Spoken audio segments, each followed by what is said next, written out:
kita berharap bahwa lewat kesempatan ini kami ingin berbagi, seringkan beberapa hal berkaitan dengan bagaimana kita menyikapi suasana keadaan saat ini di tengah pandemi ini, bahwa mau tidak mau ya kita harus hidup bersama dengan COVID-19.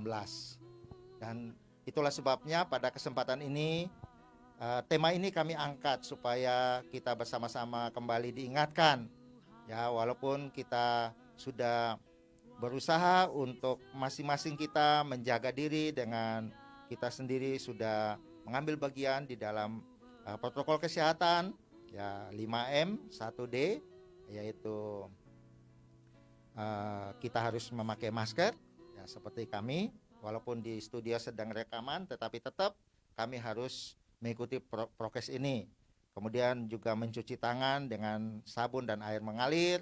Kemudian kita juga harus menjaga jarak satu dengan yang lain.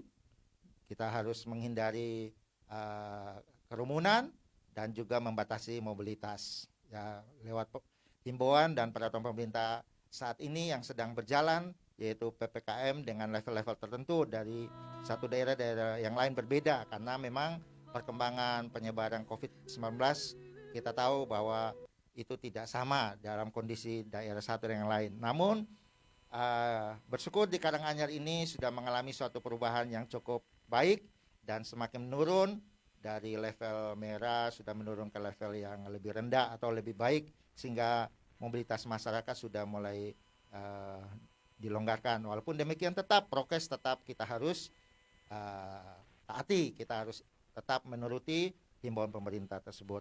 Nah, kemudian di dalam demikian tetap kita mengikuti ya prokes ini, kita harus tidak menuruti kalah pentingnya untuk mencegah penyebaran COVID-19, karena faktanya bahwa mau tidak mau kita hidup bersama dengan COVID atau hidup berdampingan dengan COVID ini, karena menurut pakar COVID ini tidak bisa dihilangkan begitu saja. Bahkan diperkirakan oleh WHO ya, bahkan oleh Menteri Kesehatan 5-10 tahun ke depan ini ada kemungkinan bahwa kita harus hidup berdampingan dengan COVID ini di dalam istilah yang dipakai sekarang yang disampaikan oleh pemerintah, yaitu new normal ya. Nah, jadi untuk itu mari kita akan melihat lebih lanjut, ada satu langkah atau tindak lanjut yang juga cukup memberikan suatu hal yang positif untuk menjaga diri kita, juga kita bisa menjaga orang di sekitar kita yang kita kasih sayangi. Yaitu lewat apa? Lewat kita harus melakukan vaksin. Nah, jadi ini ada beberapa fakta yang harus kita pahami ya, bahwa angka COVID-19 itu relatif masih tinggi dan sangat sensitif ya oleh perubahan perilaku, sehingga sangat fluktuatif atau naik turun, kadang bisa meningkat, kadang bisa menurun ya, dan level-levelnya juga bisa naik atau turun tergantung perilaku dari masyarakat. Kemudian upaya penerapan protokol kesehatan atau prokes ya 5M dan 1D itu belum dapat menunjukkan hasil penurunan kasus yang secara signifikan ya. Ya, walaupun memang ada penurunan, tetapi memang belum sampai pada target-target yang diharapkan.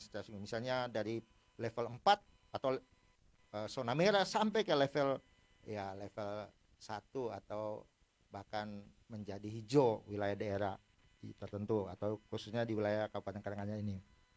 Nah, kemudian pemberian vaksin itu merupakan upaya ya lanjutan untuk mencegah dan menanggulangi penularan COVID-19. Ya, jadi data-data fakta yang kami dapatkan dari Dinas Kesehatan Kabupaten Karanganyar ini memberikan informasi yang sangat up to date dalam perkembangan yang terjadi di wilayah kita. Oleh karena itu mari dari apa yang sudah kami singgung tadi ini biar menjadi perhatian dan menolong kita untuk boleh mengikuti himbauan pemerintah. Nah, ini yang dapat saya sampaikan, dan nanti Ibu Bibi bisa menyampaikan hal-hal lain yang berkaitan dengan ini, karena di tengah-tengah kita hidup harus berdampingan dengan COVID. Jadi tentu ada banyak hal yang kita perlu pahami, kita ketahui, dan kita coba ikuti ya sesuai himbauan pemerintah. Monggo Bu. Ya. Terima kasih Pak Ilda. Ya, para pendengar dan pemirsa Rasinda yang tercinta, saat ini kita masih hidup berdampingan bersama COVID-19 dan diperkirakan 5-10 tahun mungkin kita akan masih hidup bersamanya. Nah, untuk itu vaksinasi tadi disebutkan sebagai salah satu upaya untuk bisa kita mencegah berkembang biak dan menularnya virus COVID-19 ini. Nah, tujuan vaksinasi itu sendiri adalah untuk membentuk kekebalan kelompok. Jadi herd immunity akan membuat perlindungan dan penyakit akan menjadi semakin ringan. Untuk itu vaksinasi sekarang semakin digencarkan. Jadi semakin kita harus semua terlayani segera untuk bisa menciptakan kekebalan kelompok atau herd immunity ini. Kemudian dengan adanya vaksinasi tentu harapannya akan menurunkan angka penderita dan juga akan menurunkan angka kematian akibat COVID ini. Nah, itu harapannya. Kemudian selain itu dengan adanya vaksinasi tentunya akan bisa mengurangi timbulnya gejala sakit sedang maupun berat. Sehingga kalau ada yang terpapar, kalau sudah divaksin pun bisa terpapar, akan mengalami gejala yang tidak berat. Dan kalau kita melihat di awal-awal pandemi ini, berita orang yang terpapar meninggal begitu banyak. Dan sekarang ini sudah mulai mereda, tapi kita harus tetap waspada. Dalam arti kita tetap prokes. Jadi kita tetap menjaga kebiasaan hidup sehat melalui 5M dan 1D. Kemudian selanjutnya dengan adanya vaksinasi tentu juga akan mengurangi kesakitan saat terinfeksi. Menjadi sakitnya lebih ringan, jadi tidak akan parah, tidak akan sampai meninggal. Orang bisa tertolong, nyawa akan terselamatkan. Dan harapannya juga dengan adanya vaksinasi akan melindungi dan memperkuat sistem kesehatan masyarakat secara menyeluruh. Jadi kalau dalam suatu kelompok masyarakat semuanya sudah tervaksin, tentu harapannya kondisi akan menjadi lebih baik dan pasti akan menjadi lebih baik karena sistem kekebalan tubuh kita sudah dipersiapkan. Kemudian dengan adanya vaksinasi yang penting sekali, dengan orang sehat tentu kita akan lebih produktif. Jadi dengan adanya vaksin ini juga menjaga produktivitas dan meminimalkan dampak sosial dan ekonomi. Kita tahu semua, begitu besar juga dampak dari pandemi ini tidak hanya pada sisi kesehatan, tetapi juga sisi sosial ekonomi. Banyak pekerja-pekerja yang harus dirumahkan, banyak usaha yang harus gulung tikar, dan itu tidak hanya dialami 1-2 orang, tapi hampir sebagian besar masyarakat kita. Jadi ekonomi kita terpuruk. Jadi harapannya dengan vaksinasi ini nanti kita semua akan sehat, Indonesia sehat, dan perekonomian kita akan bisa berjalan lancar, Indonesia bangkit dan maju kembali. Harapannya seperti itu. Nah, kenapa vaksin itu menjadi sangat penting? Apa toh manfaatnya selain tadi sudah disinggung di depan ya? Mungkin ada yang menanyakan vaksin itu apa sih? Nah, vaksin ini adalah semacam produk biologis yang diberikan kepada seseorang untuk melindunginya dari penyakit yang melemahkan, bahkan mengancam jiwanya. Jadi seperti vaksin COVID-19 diberikan agar orang bisa terlindungi dari COVID-19 ini, sehingga jiwanya aman.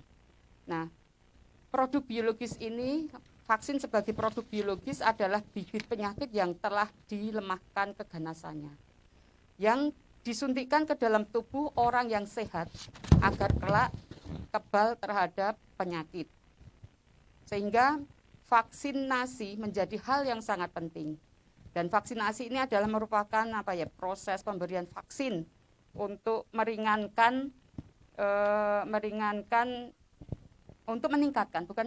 jadi pemberian vaksin untuk meningkatkan kekebalan seseorang secara aktif ya. Jadi meningkatkan kekebalan seseorang secara aktif terhadap suatu penyakit. Sehingga apabila terpapar penyakit tidak akan sakit atau hanya mengalami sakit ringan dan tidak menjadi sumber penularan bagi orang lain. Jadi itu. Jadi vaksinasi akan membantu sistem kekebalan tubuh kita ini melawan infeksi secara efisien dengan mengaktifkan respon tubuh terhadap penyakit tertentu. Jadi kenapa perlu vaksinasi? Kita perlu melatih tubuh kita untuk ketika virus itu dimasukkan ke tubuh kita akan mengenal. Kemudian tubuh kita akan mengingat dan akhirnya tubuh kita akan tahu cara melawan sumber penyakit tersebut. Jadi tujuannya seperti itu. Maka ada orang yang mengatakan tak kenal maka tak kebal, itu juga benar. Jadi tubuh kita kenalkan dengan vaksin virus COVID-19 ini supaya tubuh kita kenal, tubuh kita menjadi bisa melawan dan kita akan menjadi kebal terhadap serangan dari virus COVID-19 ini. Jadi itu hal yang sangat penting. Mari silakan bagi pendengar dan pemirsa Rasinda yang mungkin ada yang belum mendapat giliran vaksin, segeralah untuk segera divaksin. Sekarang mungkin sudah bergerak ke arah usia 12 tahun ke atas ya Pak Elda ya. Sekarang betul, sudah masuk usia 12 tahun ke atas. Mari silakan untuk anak-anakku semua yang terkasih, jadi sekolah supaya bisa aman, kita divaksin. Ada kejadian yang belum lama ini di Purbalingga itu ya. Mau memulai sekolah tapi ternyata harus menelan kepahitan kembali karena apa? Harus stop. Tidak boleh dibuka karena ada yang terpapar COVID-19 ini sampai 151 atau 150 sekian. Jadi harapannya mari anak-anakku yang belum divaksin juga segeralah supaya bisa bersekolah dengan aman dan nyaman. Nah, begitu Pak Hilda untuk pentingnya vaksin. Dan di Indonesia ini yang digunakan ada 6 sepertinya ya. 6 vaksin yang digunakan oleh Menteri Kesehatan untuk melakukan vaksinasi di Indonesia. Itu ada vaksin dari PT Bio Farma, kemudian dari AstraZeneca, kemudian dari Sinopharm, kemudian dari Moderna, dari Pfizer, dan Sinovac. Jadi ada banyak vaksin yang digunakan, tetapi jangan memilih vaksin mana yang kita inginkan, karena tujuannya sama, untuk menciptakan kekebalan semuanya itu. Jadi kalau takut dengan efek dengan dampaknya memang masing-masing punya. Jadi memang itu harus kita lalui, karena saya pun juga sudah vaksin, Pak Hilda juga sudah vaksin, dan dengan efek yang berbeda-beda. Dan tentu ini sudah dalam pengawasan dokter, jadi jangan takut untuk divaksin, karena supaya kita bisa segera melandaikan, membuat aktivitas kita aman, juga melandaikan angka COVID ini, aktivitas kita aman, kita nyaman untuk beraktivitas. Jadi jangan takut dengan segala dampak ataupun efek dari vaksinasi ini. Karena apa? Vaksinasi ini sangat diperlukan. Ya, vaksin ini bekerjanya seperti apa toh kok sangat diperlukan ya? Seperti apa? Vaksin ini ternyata bekerja dengan merangsang membentuk kekebalan tubuh secara spesifik ya terhadap virus atau bakteri penyebab penyakit tertentu. Sehingga ketika terpapar seorang akan terhindar dari penularan ataupun sakit berat akibat penyakit tersebut. Jadi untuk mengamankan jiwa, untuk mengamankan nyawa kita supaya kita bisa menghadapi virus ini dalam kemampuan optimal. Ya, mungkin ada yang tetap sakit jatuh, tetapi itu tidak menjadi parah atau tidak menjadi nyawa melayang. Kita masih ingat setiap hari hampir berita orang yang meninggal dunia karena COVID itu sempat menakutkan. Jadi sekarang sudah melandai, mari teruskan. Kita lanjutkan upaya kita untuk tetap prokes. Karena bagaimanapun juga prokes ini salah satu upaya, salah satu cara untuk kita bisa menjaga secara mandiri kesehatan kita. Vaksinasi menjadi tambahan. Ya, dan vaksin itu kan ada 2 Pak Hilda, ya, diberikan betul. 2 kali ya. Ya. Dosis pertama gimana Pak Hilda? Yang dosis pertama itu ya untuk mengenalkan vaksin dan kandungan yang ada di dalamnya ya kepada sistem kekebalan tubuh seseorang dan memicu respon kekebalan awal. Ya. Ya, jadi setelah sudah vaksin pertama, dosis pertama diberikan, memang harus dilanjutkan dengan dosis kedua karena Mm-mm. vaksin pertama baru pemicu awal saja, tetapi belum membentuk kekebalan secara sempurna atau Ya. secara utuh atau maksimal. Jadi Nah, mengenal itulah dulu ya. sebabnya perlu Mm-mm. dosis kedua itu Ya. untuk menguatkan respons imun yang telah terbentuk sebelumnya. Ya. Nah, sehingga antibodi baru akan optimal dan akan berkembang sampai mencapai klimaksnya ya kurang lebih 14 hari sampai 28 hari ya setelah suntikan kedua dilakukan. Jadi ini sangat-sangat menolong. Jadi kita jangan sampai AB terhadap kesempatan. Kalau memang saat-saat ini bahkan di tiap-tiap kelurahan itu sudah ada ya pembukaan pendaftaran untuk siapa yang mau mendaftar untuk mengikuti vaksin itu sudah ada Bu Wi. Jadi ada dari untuk usia 12 tahun sampai 17 tahun atau usia remaja, anak-anak. Kemudian juga sudah tersedia untuk yang umum yang sebelum-sebelumnya sudah dilaksanakan yaitu 18 tahun sampai dengan usia ya usia lanjut. Jadi artinya sudah tersedia yang cukup, bahkan jangkauannya sudah Luas. lebih dekat ya. Kalau dulu kita lewat online kadang susah, kadang tidak bisa mendapatkan kesempatan, tapi sekarang lebih mudah lewat RT mereka mendaftar dan kita bisa mengikuti pelaksanaannya di tingkat kelurahan. Ya. Nah, tentu akan memperpendek jarak. Kalau di tingkat kecamatan lewat puskesmas kadang ada jangkauan yang apalagi kalau di Jawa mungkin agak lebih mudah, dekat.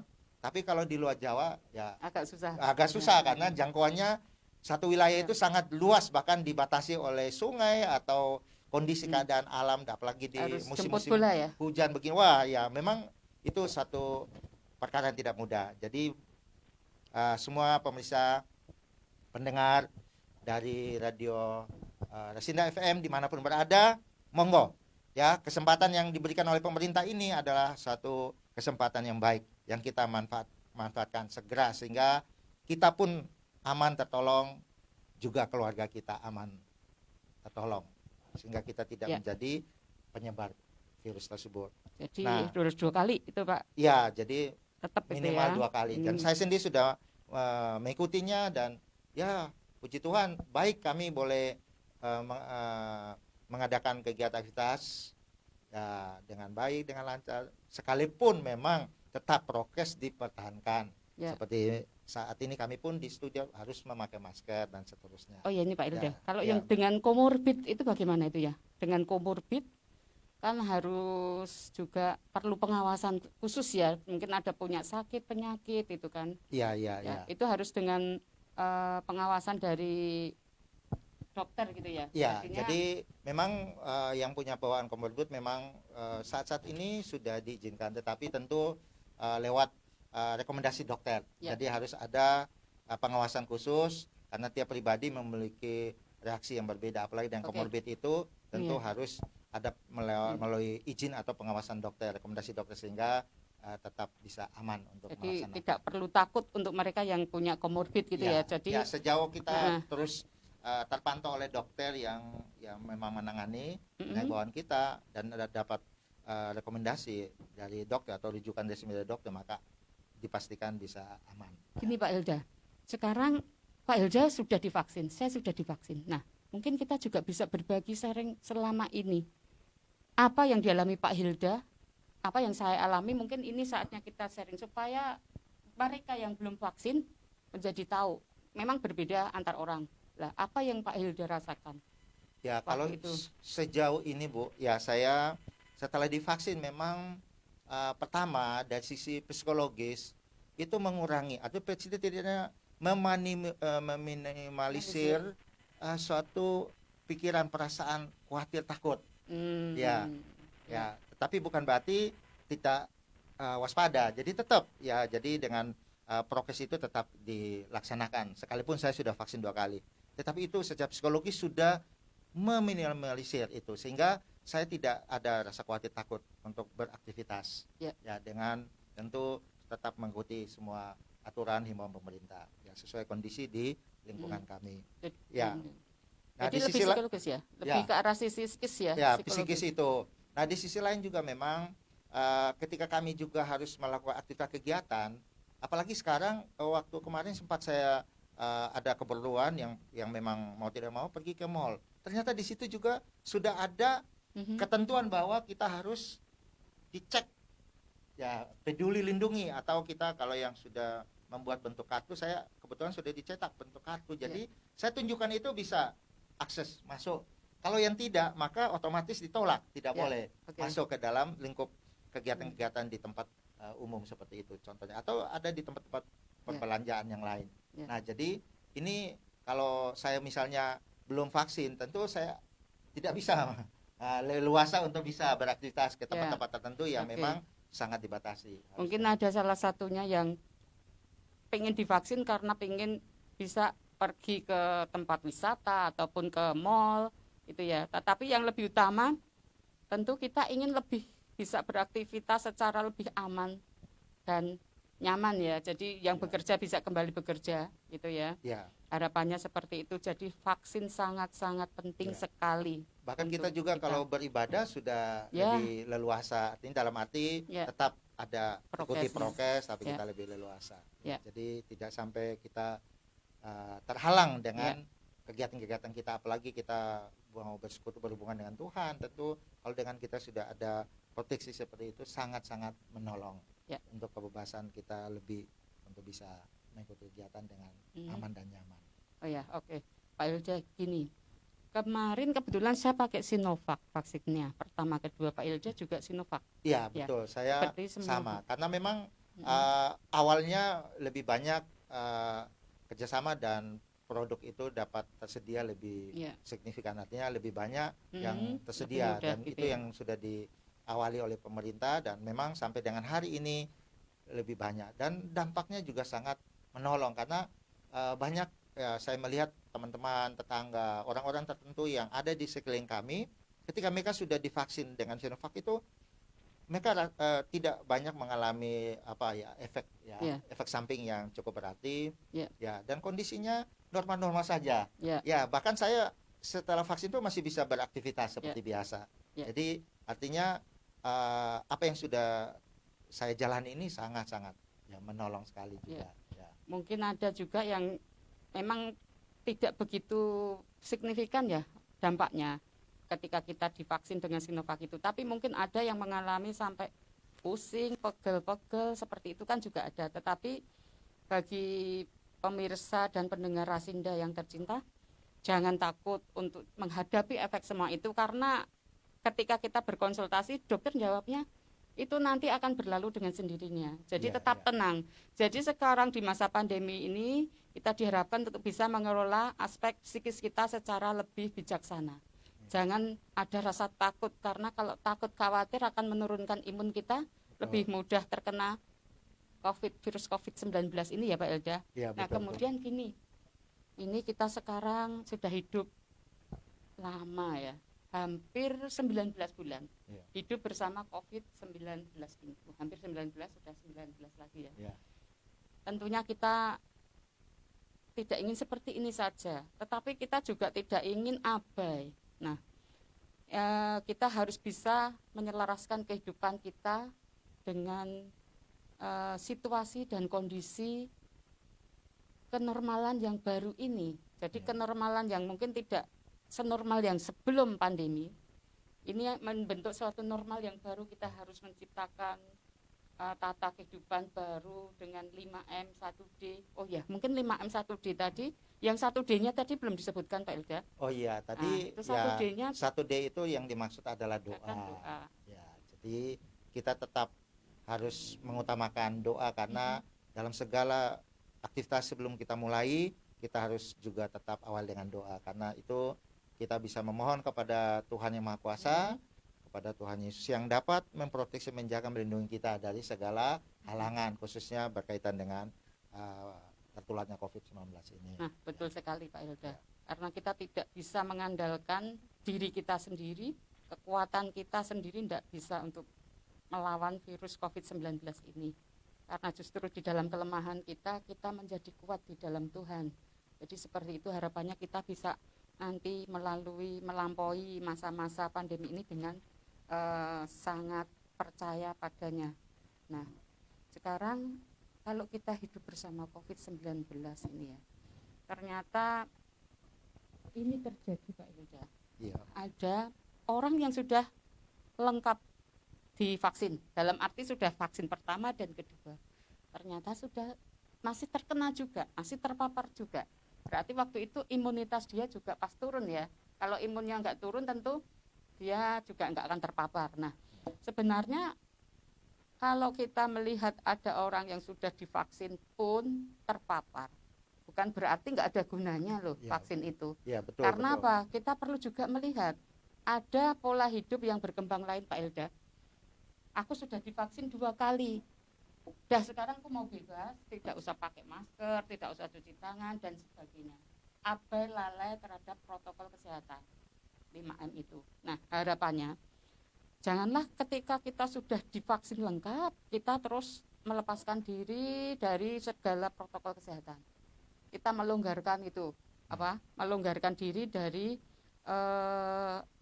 ketentuan dari pemerintah untuk kita hidup sehat dengan 5M 1D itu. Ya, Ya, betul. kan seperti itu ya Pak Elda Ya, ya. ya. Jadi kita vaksin itu cuma untuk salah satu upaya. Dia bukan satu-satunya. Ya, Nah, tetapi dia harus didampingi dengan protokol kesehatan yang sudah selama ini kita lakukan. Ayo mari dari kami penyuluh dari Kemenak tak henti-hentinya untuk selama 19 bulan ini mengajak ya Pak Hilda. ya, betul. Mengajak untuk kita tetap patuhi protokol kesehatan 5M 1D ini juga ya. Ya. Jadi meskipun orang sudah divaksin, jangan abai gitu ya. Jadi WHO saja menyatakan kalau corona kemungkinan besar tidak akan hilang. Pandemi corona ini nanti akan berubah pada endemik. Ya. Jadi seperti itu, seperti virus flu ya, mungkin akan menjadi tetap ada di sekitar kita, naik turun seperti itu yang perlu kita menjaga kesehatan kita ya Pak Ilda ya. Ya, betul. Ya, gimana Ya. Pak Ilda? Ya, jadi tentu karena kita hidup bersama dengan COVID-19, ya bukan berarti kalau kita yang sudah divaksin tidak bisa tertular lagi atau Ya. bisa positif. Nah, itulah sebabnya kita harus sadar akan kondisi ini. Jadi sudah vaksin tetap kita taati prokes, dan dengan situasi kondisi perkiraan masih panjang perjalanan kita untuk melawan COVID ini, karena mau tidak mau akhirnya kita harus hidup berdampingan karena waktunya cukup panjang. Nah, jadi biarlah kita melihat situasi kondisi ini secara positif, kita mau ikuti saja ya strategi yang diterapkan oleh pemerintah di dalam pengendalian COVID-19 ini, di mana diharapkan dari pandemi ini yang begitu meluas secara global nanti bisa menjadi endemi, artinya bersifat lokal, jadi lebih bersifat terbatas karena bisa dikendalikan, bisa atur sedemikian rupa untuk mengatakan atau melonggarkan kegiatan masyarakat sehingga mencapai tujuan aktivitas dan kegiatan yang positif, yang sehat dan produktif serta aman bagi semua. Nah, kemudian di dalam hal ini ada 5 strategi pengendalian COVID-19 yang bisa berubah menjadi endemi. Nah, ini perlu kita pahami supaya kita juga bisa ikut terlibat di dalam hal ini ya. Dan strategi yang dicanangkan pemerintah yaitu pertama ya pengendalian kegiatan masyarakat, lalu modifikasi perilaku ya sesuai protokol kesehatan yang sudah kami jelaskan tadi. Nah, kemudian percepat pembentukan kekebalan komunitas ya, herd immunity secara bertahap ya. Kemudian terus tingkatkan kapasitas infrastruktur kesehatan secara merata di seluruh Indonesia, termasuk peningkatan 3T yaitu testing, tracing dan treatment. Artinya perlu ada tes untuk mencari atau menemukan ya orang-orang yang mungkin masih terpapar, kemungkinan masih terpapar, dan segera melakukan penelusuran untuk mendata secara lengkap mereka, dan kemudian mereka harus ditangani secara terpusat dan terstruktur sehingga lebih melokalisir ya dampak daripada penyebaran tertularnya COVID ini di lingkungan masyarakat tertentu. Nah, kemudian harus ada pengawasan ya untuk penyebaran varian virus yang muncul dan terus berkembang dengan memperbarui teknologi ya, baik upaya pengobatan, diagnostik maupun upaya pelayanan kesehatan. Jadi ya bersyukur di Indonesia sudah ada puskesmas yang juga bisa menjangkau sampai seluruh lapisan masyarakat di tengah-tengah situasi ini. Dan bahkan sudah ada poliklinik atau lembaga-lembaga pelayanan kesehatan sampai ke tingkat-tingkat yang lebih di bawah dari itu, ya, baik di tingkat desa atau ke tingkat-tingkat di bawahnya. Nah, kemudian menyusun rencana ketahanan kesehatan masyarakat jangka panjang. Nah, memang seperti tadi disinggung bahwa kondisi ini bisa berlangsung sampai 5-10 tahun ke depan. Itu menurut pendapat dari Menteri Kesehatan kita pada pertengahan Agustus 2021 kemarin. Nah, bahkan itu juga merujuk kepada pernyataan WHO bahwa kita tidak bisa segera cepat keluar dari situasi ini. Jadi dengan demikian kita juga harus menyadari ini dan tentu harus ada rencana yang betul-betul baik jangka pendek, jangka menengah, jangka panjang yang secara menyeluruh di tingkat nasional maupun sampai ke tingkat daerah. Nah, itulah yang menjadi bagian dari strategi pemerintah untuk bisa mengantisipasi dan mencegah dan mengendalikan penyebaran COVID-19 ini. Ya. Ini ada poin yang memang penting juga ya. Selama virus ini akan tetap ada bersama kita. Ya. Jadi selama virus COVID-19 itu masih ada, maka pemerintah akan tarik ulur terus ya. Akan tarik ulur untuk melonggarkan, mengetatkan, sehingga harapannya masyarakat bisa jangan istilahnya apa ya, pemerintah ini gimana toh, PPKM lama sekali seperti ini kok diperpanjang terus. Tapi itu memang salah satu strategi yang digunakan oleh pemerintah karena melihat situasi dan kondisi masyarakat kita. Ketika angka itu naik, tentu pemerintah akan memperketat. Ketika sudah menurun, tentu pemerintah akan memberikan kelonggaran dengan catatan ya. Dengan catatan apa? Tetap prokes gitu ya. Tetap patuhi prokes. Jadi selama COVID ini masih ada, tetap akan ada pengetatan dan pengelonggaran kegiatan dilakukan oleh pemerintah untuk mencapai masyarakat yang sehat serta produktif. Jadi dan juga aman. Harapannya seperti itu. Jadi mari kita dukung upaya pemerintah untuk penanganan COVID-19 ini. Nah, kemudian nih Pak Ilda, kita masih punya ada beberapa PR ya sebenarnya. Varian virus ini kan terus berkembang. Kita memang tidak tahu. Kita memang masyarakat awam kan nggak mungkin akan tahu virus itu berkembang bagaimana. Tapi ini tetap kuncinya pada protokol kesehatan. Sekarang ada virus varian R1 ya, bukan ini R1 itu yang menyerang ke anak-anak. Kemarin MU ya, kemarin ya itu. Kemudian sekarang yang baru ini R1 yang menyerang ke anak-anak. Jadi sekarang tolong untuk keluarga-keluarga yang punya anak-anak betul. Juga untuk mendorong putra-putrinya untuk yang 12 plus itu sudah bisa vaksinasi. Jadi kita bisa mengawasi penyebaran virus itu memang mulai dari tingkat keluarga. Kita mulai dari keluarga kita, kalau ada yang sakit, kalau ada yang menunjukkan gejala ke arah sakit, ke arah COVID, kita harus segera waspada, jangan dijauhi. Tapi kita tetap menjaga, tetap juga dengan prokes ya. Jadi selain itu memang ini tantangan untuk pemerintah Pak Ilda. Betul ya. Ada pemerintah perlu mengembangkan teknologi, memperbarui teknologi untuk bisa mengawasi penyebaran virus ini. Dan ini memang hal yang tidak mudah dilakukan ya. Kemudian juga pengobatan pun juga harus ditingkatkan kualitasnya. Kemudian kemampuan untuk mendiagnosa suatu sakit, apakah itu terpapar virus atau tidak, juga harus semakin ditingkatkan.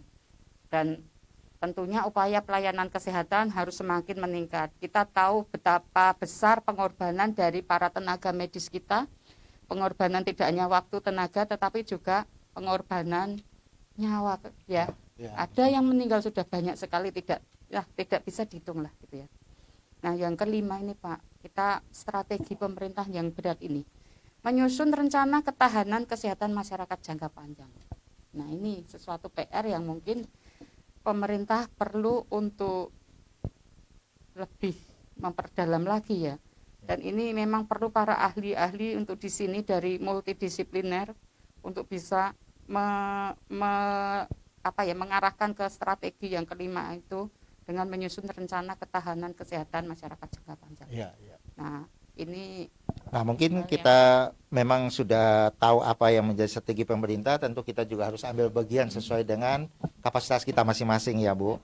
Nah, jadi Bu, kita juga seperti tadi disinggung bahwa virus ini sedang dikendalikan, diarahkan untuk dari sifatnya pandemi global akan menjadi endemik. Nah, tentu di sini dimaksudkan bahwa COVID-19 itu akan jadi seperti flu ya. Ya. Jadi ketika disebut endemik itu artinya bahwa virus akan tetap menginfeksi ya seperti penyakit musiman lainnya ya, tapi para ahli percaya tingkat keparahan virus akan berkurang sebagaimana flu dan demam. Ya, itu yang dimaksud berubah statusnya dari pandemi menjadi endemik. Dan Indonesia sedang menuju ke arah sana.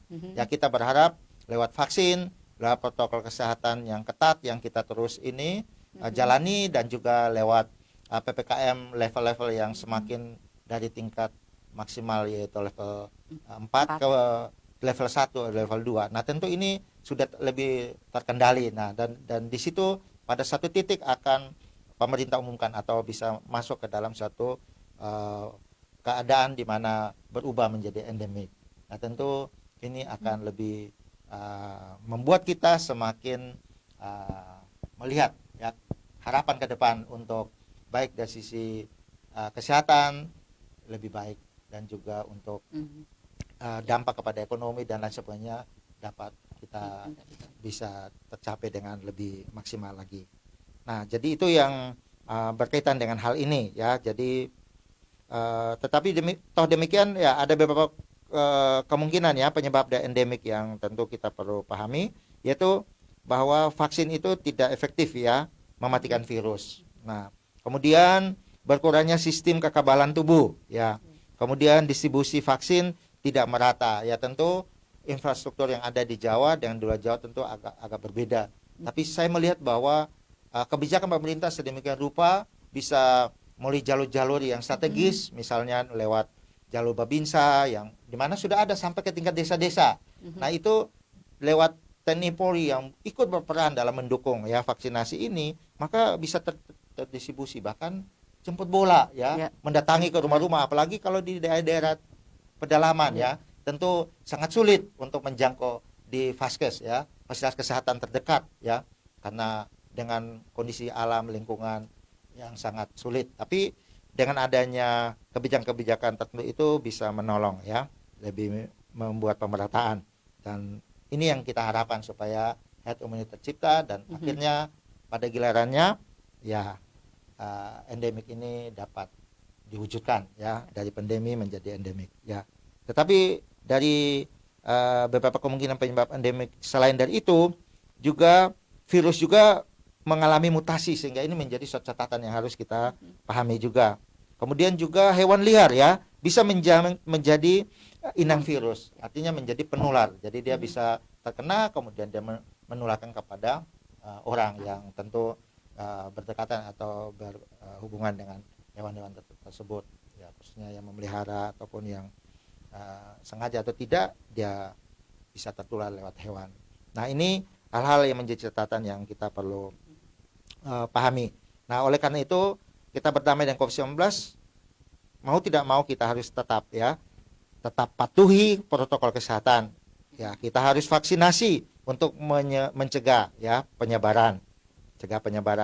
Kita perlu vaksin ya, dan vaksin perlu diperbarui ya dari hari ke hari ya, semakin meningkat kan ada efikasinya, tingkat efektivitasnya untuk memberikan kekebalan ya. Tentu dari 6 vaksin ini masing-masing memiliki kemampuan yang berbeda, tetapi yang jelas bahwa hasilnya cukup maksimal ya. Ya, jadi ini kita ada data bahwa bisa rata-rata dari semua itu di atas 80%, bahkan 98% ada dari jenis vaksin yang sudah direkomendasikan oleh pemerintah untuk diterapkan di Indonesia. Tapi kita nggak usah pilih-pilih mau vaksin yang mana tentu ya. Kita sesuai keadaan, artinya ketersediaan yang ada itu kita bisa manfaatkan karena rata-rata sudah mencapai tingkat efikasi yang cukup maksimal atau baik ya. Kemudian vaksin perlu diperbarui juga aksesibilitas tes dan biaya yang murah ya. Jadi dalam hal ini saya melihat ada kebijakan pemerintah bahwa dahulu ya tes RT-PCR itu real time ya, swab itu sangat mahal ya, rata-rata sudah di atas 500 ya, ada sampai jutaan.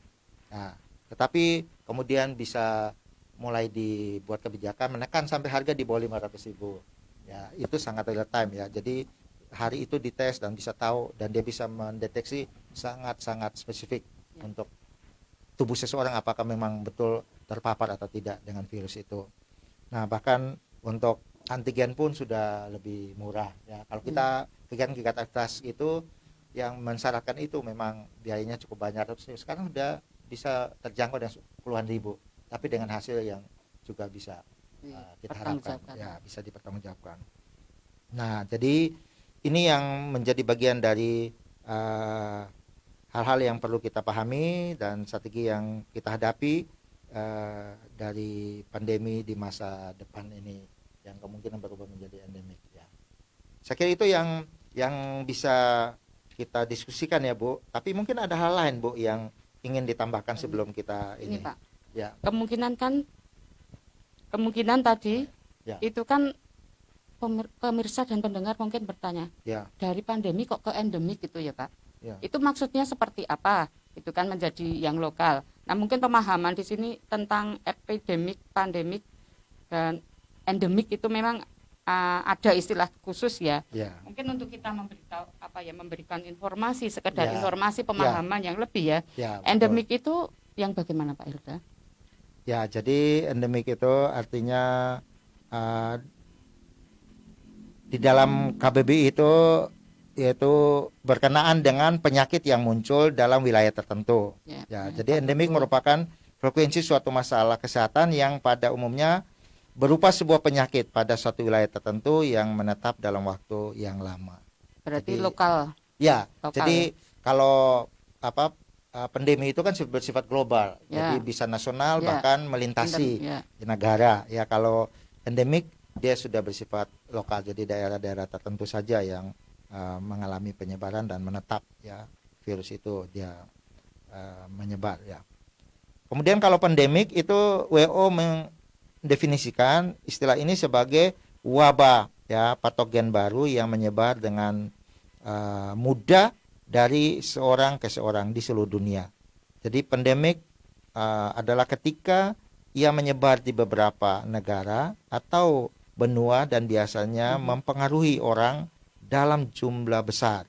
Jadi penyebarannya secara global ya. Jadi tidak hanya lingkup ya satu suku atau daerah ya, lingkungan tertentu, tapi lebih besar global, artinya menyeluruh, hampir melintasi negara-negara dunia ini ya. Ya.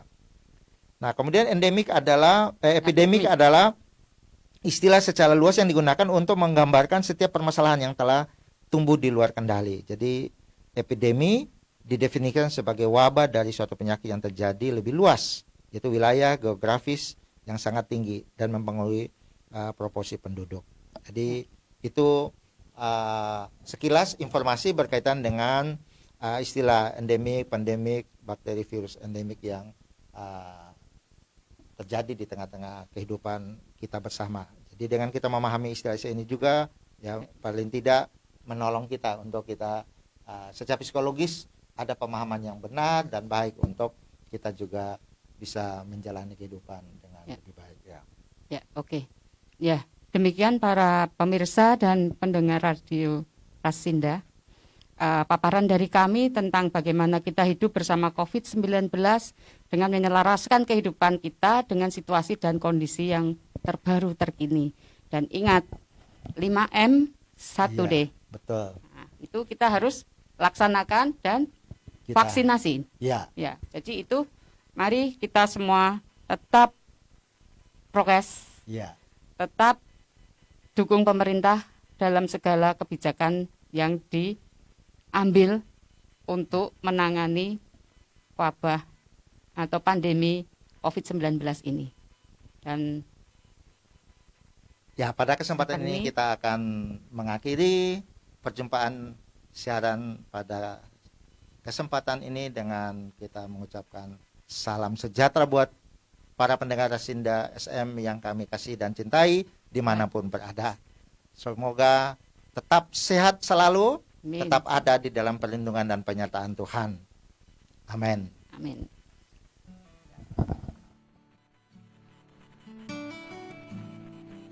Radio Rasinda, Untayana